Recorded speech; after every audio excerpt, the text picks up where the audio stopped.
අයුබෝවන් අද අපි කතා කරන්න යනවා බූලියානු ප්‍රකාශයට සුළු කිරීම සහ රීටින් යොදා ගන්න ආකාරය ගැන. එතකොට අපස උසස් පෙළ විභාගයේදී ගිය වර්ෂයේ අහලා තිබුණා බූලියානු ප්‍රකාශනය සුළු කරන විදිය සහ K-map එකක් එහෙනම් නැත්නම් කානෝ සිතියමකින් කොහොමද මේ බූලියානු ප්‍රකාශනය ඉදිරිපත් කරන්න කියලා සුළු කරලා ඒ පිළිතුරු ලබා ගැනීම. එතකොට මේ සහ ඊළඟට ලොජික් ගේට්ස් වලින් එහෙම නැත්නම් තර්කෝද්වාර මේ කියන සියලුම එකම ප්‍රශ්නයක් තුලින් ගියවර අහලා තිබුණා. ඉතින් අපි ඒ සඳහා ඔබට මඟ පෙන්වීම සඳහා මම අද මේ වීඩියෝව ඔබට ඉදිරිපත් කරන ඒකම මේකේ සියලුම කොටස් ටික ඔබට ඉදිරියේදී ලැබෙන සලස්වනවා. අද අපි කතා කරනවා බූලියානු ප්‍රකාශන සුළු කිරීම සඳහා ඒ රීතීන් කොහොමද අපි යොදාගන්නේ කියලා. ප්‍රථමයෙන්ම අපි බලමු ජෝර්ජ් බූලේ විසින් හඳුන්වපු මේ බූලීය බීජීය ගණිතය සහ සංකේත තර්ක ශාස්ත්‍රය අතර තියෙන සමානකම් මොනවද කියලා. අපිට බූලියානු සංකේතවල අපි භාවිත කරන ABCD simple XYZ කියන මේ විචල්්‍ය සංකේත විදියට සංකේත තර්ක ශාස්ත්‍රය අපි භාවිත වෙනවා PQRST කියන ඒ සංකේත ටික. එතකොට මේ සංකේත සහ අපි භාවිත කරන සංකේත තර්ක ශාස්ත්‍රයේ තියෙන සමානකම් තියෙනවා. දැන් අපි මෙතෙන්දී භාවිත කරලා තියෙනවා ඩොට් එක.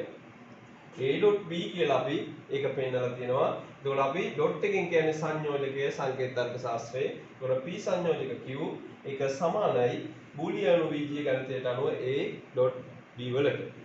ඊළඟට ප්ලස් එක. එහෙම නැත්නම් ධන ලකුණ අපි A+B කියලා කියන්නේ P වියෝජකයි Q කියන අවස්ථාව සංකේත තර්ක ශාස්ත්‍රයට අනුව. ඊළඟට තියෙනවා අපිට සංකේත තර්ක ෂාස්ත්‍රය අපි භාවිත කරනවා නිෂේධන සංකේතය. එතකොට නිෂේධන සංකේතය බූලියානු සංකේතයේදී භාවිත වෙනවා බා එක එහෙම නැත්නම් ඩෑෂ් එක විදිහට. A බා එහෙම නැත්නම් A ඩෑෂ් අපි සමාන වෙනවා not P. එහෙම නැත්නම් not Q විදිහට අපි ලියනවා අපි not P කියලා අපි ලියනවා. එහෙනම් නැත්නම් මෙතෙන්දී අපි භාවිත කරන බූලිය සංකේතයේදී A බා කියලා.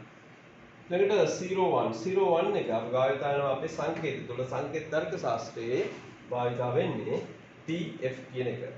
truth false කියන එක අපි මේකදී භාවිත කරනවා 01 කියලා. ඊළඟට බූලිය බීජීය න්‍යාය සහ ඩී මෝගන් ප්‍රමේය අපි එකින් එක බලමු කොහොමද විසඳන්නේ මේ රීතිය හඳුනා ගැනීම මත තමයි අපිට බූලියානු බීජීය ගණිතය සරල කරන්න හැකියාව ලැබෙන්නේ. ද්විත්ව ප්‍රතිලෝම න්‍යාය. ද්විත්ව ප්‍රතිලෝම න්‍යාය කියලා කියන්නේ අපිට තියෙනවා not P කියලා අපි දන්නවා ද්විත්ව නිෂේධන රීතිය අපි සංකේත තර්කේ භාවිත කරනවා. ඒකෙන් අපිට පුළුවන් ද්විත්ව නිෂේධන රීතියට අනුව P කියන ද්විත්ව නිෂේධන නියමය අනුව P කියන විචල්‍ය ලබා ගන්නවා. අන්න ඒ ආකාරයෙන්ම මෙතන තියෙනවා මේ අපිට බා දෙකක්. ඒක නැත්නම් ද්විත්ව නිෂේධන දෙකක් අනුව ඒකෙන් අපිට පෙන්නනවා A කියන විචල්‍ය ලබා ගන්න පුළුවන්. ඒතකොට A කියන විචල්‍ය සමාන වෙනවා මේ බා දෙකකින්. එහෙම නැත්නම් A බා දෙකක් පෙන්වුවොතින් අපි ඒක කියනවා A ට මේක සමාන වෙනවා කියලා. මේ 0 එහෙම නැත්නම් 0 බා සමාන වෙනවා 1 වලට 1 බා සමාන වෙනවා 0 වලට. මේක තමයි ද්විත්ව ප්‍රතිලෝම න්‍යාය කියලා කියන්නේ. ඊළඟට අපිට තියෙනවා අනන්‍යතා නියම එහෙම නැත්නම් තත්සාම නියමය එහෙම නැත්නම් සාමසාම නියමය. මේ එකම නමකින් මේ පෙන්වුම් කරන්නේ එකම න්‍යායය. එතකොට ඒකෙදි අපි භාවිත කරනවා අපි A.0 සමානයි 0 A.1 සමානයි A+0 සමානයි A+1 සමානයි 1. මේක අපි ගොඩක් දුරට කරන්නේ ළමයි කටපාඩම් කරලා මේ න්‍යාය භාවිත කරනවා. හැබැයි ඊට වැඩිය හොඳයි කොහොමද අපි මේක කටපාඩම් නොකර මේක වෙච්ච දේ කොහොමද මේක වෙලා තියෙන්නේ කියලා අපි හඳුනා ගන්න ඕනේ. දැන් ඔබට මම මේ සඳහා මම භාවිත කරනවා A.B වල අපි ඇගයුම් ටික දුන්නොත් අපිට මේක පැහැදිලි කරගන්න පුළුවන්.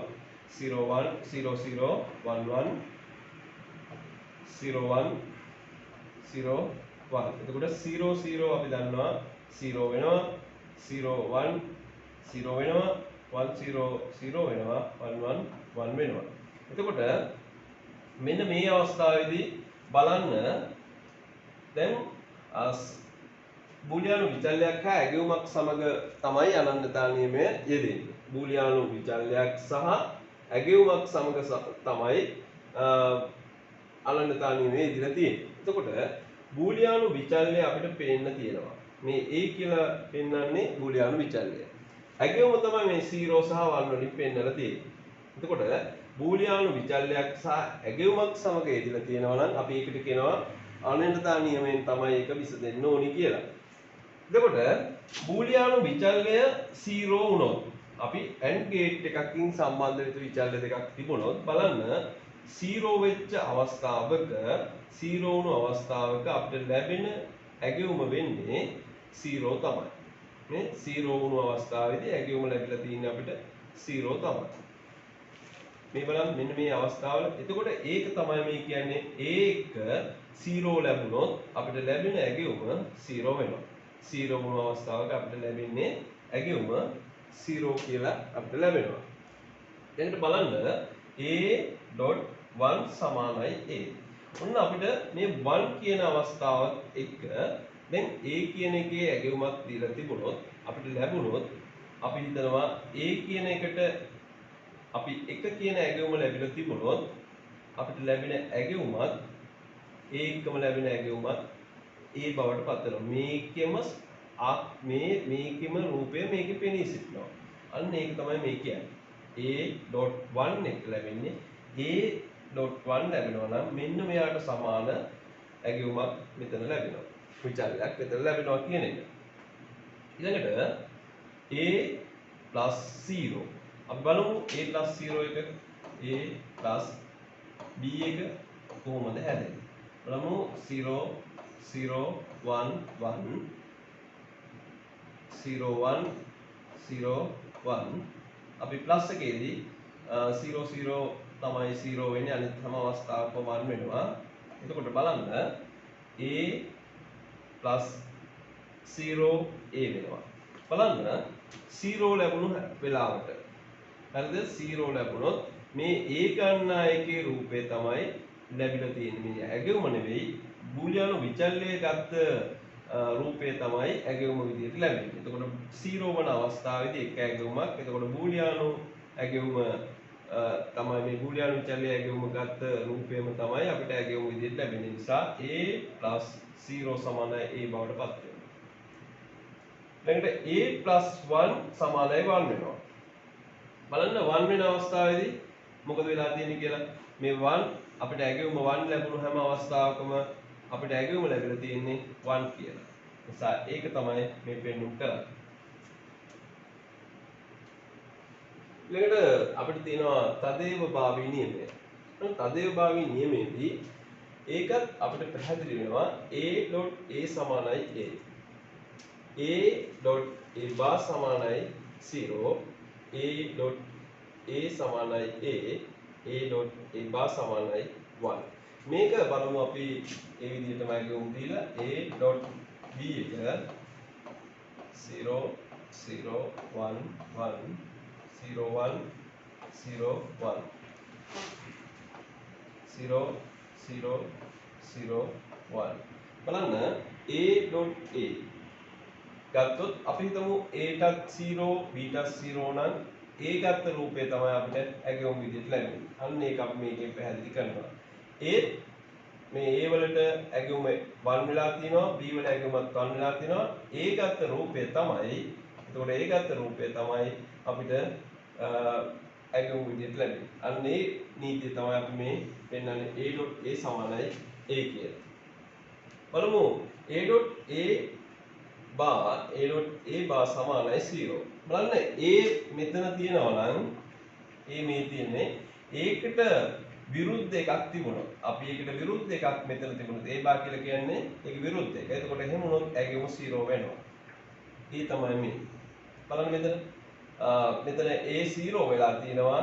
A0ට විරුද්ධ කෙනෙක් මෙතන ඉන්නවා. එතකොට ඇගෙවුම 0 වෙනවා. ඒක තමයි මේ පැහැදිලි කරලා තියෙන්නේ.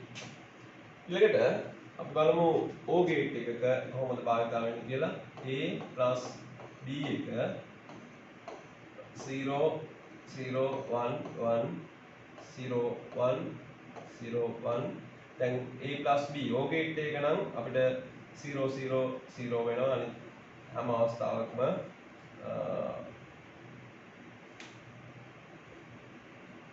1 වෙනවා. අපි 1 1 1. එතකොට බලන්න මොකද වෙලා තියෙන්නේ කියලා. a a සමානයි a. බලන්න a එක ගන්න සංකේතය රූපය අපි b එකේ ඒ රූපය තිබුණොත් අපි හිතමු එතකොට අපිට ලැබෙන ඇගයුම මේ රූපයට සමාන රූපයක්. ඊළඟට මෙතන බලන්න a ගත්ත රූපය මොකද්ද? a අනුව මෙතන රූපය ඇදෙනවා. ඒක තමයි මේ කියන්නේ a a සමානයි a. එතකොට a ගත්ත රූපෙම ඇගයුම විදිහට අපිට ලැබෙනවා.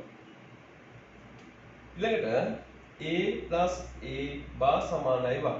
බලන්න a ට විරුද්ධ වුණොත් ඒක අපි හිතමු මෙයා මේ a කියන එක්කෙනාගේ විරුද්ධ එක්කෙනා තමයි මේ ඉන්නේ. එතකොට මෙන්න මේ අවස්ථාවේදී a ගන්න රූපය තමයි 1 වෙන්නේ. මෙන්න මේ අවස්ථාවේදී විරුද්ධ එක්කෙනා. කියන්නේ a සහ a බා එක තිබුණොත් ඒක ලැබෙන ඇගයුම 1 වෙනවා. මේකෙත් එමයයි. එතන තියෙනවා 0 මේ පැත්තේ 1 තියෙනවා. එතකොට ලැබෙන ඇගයුම 1 වෙනවා. මෙන්න මේක තමයි මේ කියන්නේ. එතකොට තදේව භාවී නියමයෙන් ප්‍රකාශ වෙන්නේ මෙන්න මේ න්‍යාය. එතකොට ඔබට තදේව භාවී නියමය ඔබ මේ විදිහටම ඇගයුම් දීලා ඔබ තර්ක කරලා මේ න්‍යාය පැහැදිලි කරගන්න පුළුවන්. ඊළඟට න්‍යාය දේශ නියමය මේක සරල එකක්. න්‍යාය දේශ නියමය කියලා කියන්නේ අපි සංකේත තර්ක ශාස්ත්‍රය භාවිත කරනවා. p සංයෝජක q එක සමාන වෙනවා q සංයෝජක p කියන එකට. ඒකට ඒකම තමයි AND ගේට් එකේ මේ තියෙන්නේ a.b එක a.b කියලා තියෙනවා. ඒක අපිට b.a වලට සමාන වෙනවා. ඊළඟට p වියෝජක q එක සමාන වෙනවා q වියෝජක p වලට. ඒකට ඒක අපි o ගේට් එකකට පෙරලලා තියෙනවා a b එක සමාන වෙනවා p a වලට. ඊළඟට සංඝටන න්‍යාය. සංඝටන න්‍යායයේ සිද්ධ වෙන්නේ මේ වරහන පොඩි වෙනසකට ලක් වෙලා තියෙනවා. ඒ කියන්නේ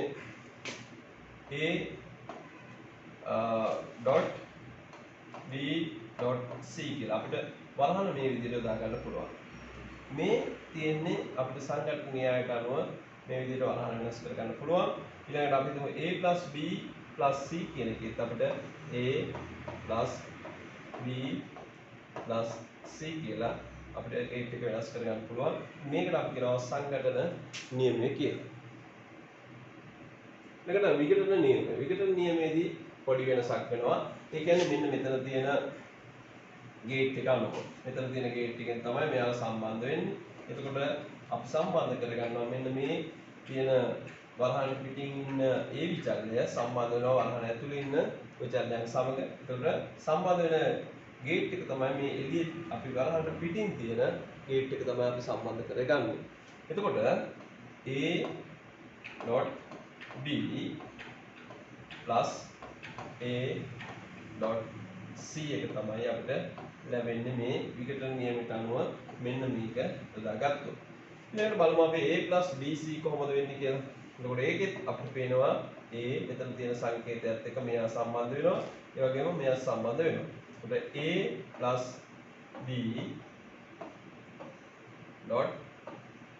a.b.a.c මේක තමයි අපි මෙන්න මේක අපි කොහොමද කරන්නේ විඝටන නියමයට අනුව සංකේත අපිට න්‍යාය භාවිත කරන්න පුළුවන් මෙන්න මේ විදියට. ඊළඟට අපි බලමු සමතුලිතතා නියමය නැත්නම් අවශෝෂණ නියමය කියන අවස්ථාව කොහොමද අපි යොදාගන්නේ කියලා. මේක අපි ක්‍රම දෙකක් භාවිත කරලා තියෙනවා. මම මේ ක්‍රම දෙක වෙන් කරනවා. මේක අවස්ථාවක් මේ අනෙක් අවස්ථාව. අපි කොහොමද මේක යොමු වෙන්නේ කියලා බලමු. දැන් අපිට දීලා තියෙනවා බූලියානු ප්‍රකාශනයක් a.a' b කියන එක. එතකොට අපි ඒක අපි දැන් ඉස්සෙල්ලා අපි කතා කළා කොහොමද යොදාගන්නේ කියලා. මෙයාත් එක්ක මෙයා සම්බන්ධ කරනවා.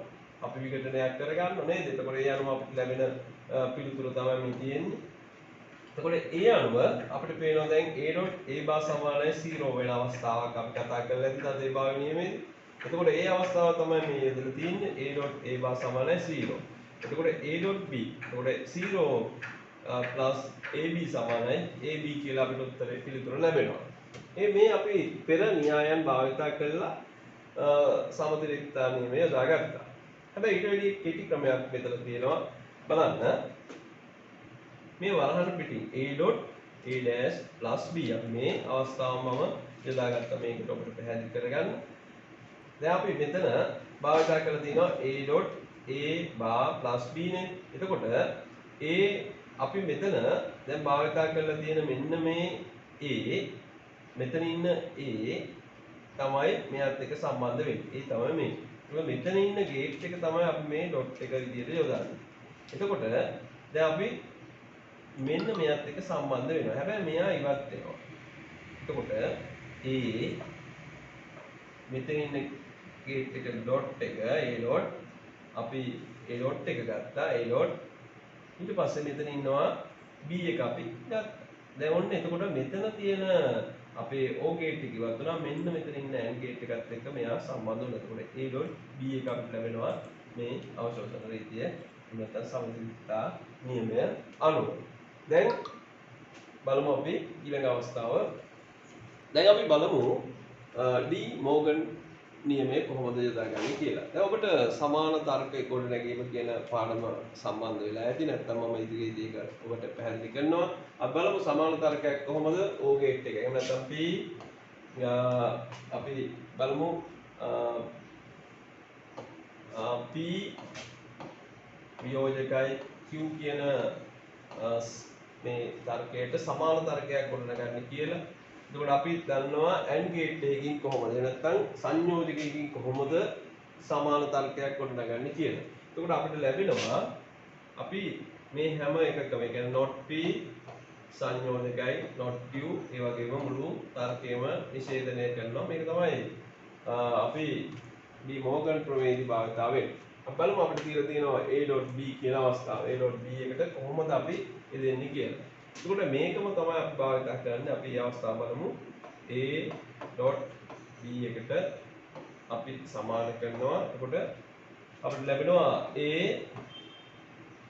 bar dot නෙවෙයි. ඒතර a plus එක අපිට එන්නේ plus b bar වල සම්පූර්ණ bar එකක්. එතකොට අපිට සමාන වෙනවා මෙන්න මේ අවස්ථාව. මේකට සමාන වෙනවා. බලමු අපි O ගේට් එකකින් තියෙන එකකුත් ඒ විදිහටම කරලා a plus b අවස්ථාව සමාන වෙනවා. එතකොට a bar dot b bar සම්පූර්ණ ඩොට් එක භාවිත කරලා මේකට අපි කියනවා ඩී මෝගන් ප්‍රමේය කියලා. ඒත් ඩී මෝගන් නියමයේදී අපි භාවිත කරන්නේ මෙන්න මේ විදිය. ඒකට ඔබට පැහැදිලි වෙනවා අපි සංකේත තර්කයේදී භාවිත කළා සමාන තර්කයක් AND ගේට් එකට අරගත්ත මෙන්න මේ අවස්ථාව තමයි අපි ඩී මෝගන් ප්‍රමේය විදිහට භාවිත කරන්නේ. ඒකට අද අපි කතා කළේ බූලීය ප්‍රකාශනවල න්‍යායන් පිළිබඳව. ඔබට මම ඊළඟ වීඩියෝවත් එක්ක සම්බන්ධ වෙනවා කොහොමද බූලීය ප්‍රකාශනයක් සුළු කිරීම සිදු වෙන්නේ කියලා. අපි මේ පාඩම් මාලාවත් එක්ක ඔබට ඉතාම පහසුවෙන් බූලීය ප්‍රකාශනයක් විසඳන ආකාරය සහ කොහොමද කානොෆ් මැප් එකක් සකස් කරලා බූලීය වීජීය ප්‍රකාශනයක පිළිතුරු ලබා ගන්න කියලා අපි නැවත හමු වෙමු තවත් වීඩියෝකින්. ඔබට සුබ දවසක්.